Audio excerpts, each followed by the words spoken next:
In today's video, I'm going to show you how to set up your GoDaddy email on Outlook in just a few simple steps. This is a really useful tutorial if you want to manage all your emails in one place, stay organized, and access your GoDaddy mailbox directly inside the Outlook desktop app. Whether you're setting this up for business or personal use, I'll walk you through the full process from start to finish. If this video helps you out, make sure to hit the like button and subscribe to the channel for more easy software tutorials just like this. Alright, let's jump right in. First, open the Outlook PC app on your computer. Once Outlook is open, look for the File menu in the top left corner and click on it. This is where you'll find the account settings and setup options. After that, click on Settings if prompted.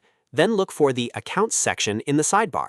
This area is where Outlook lets you manage existing email accounts or add a new one. Now click on Add Account.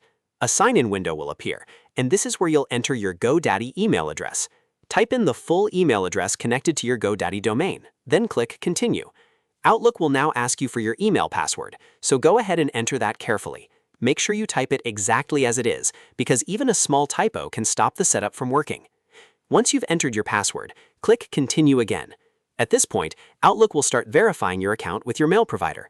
This part may take a few seconds, so just wait while it checks your login details and connects your GoDaddy mailbox to Outlook.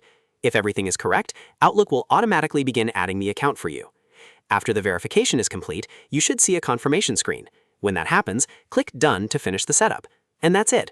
Your GoDaddy email should now be connected to Outlook, ready for you to send, receive, and manage messages from one convenient place. If you ran into any issues, double-check that your email and password were entered correctly, and make sure your GoDaddy account is active and able to connect to email apps. But if you followed these steps, you should be all set. Thanks for watching, and if this tutorial helped you, please give it a like, subscribe for more helpful videos, and I'll see you in the next one.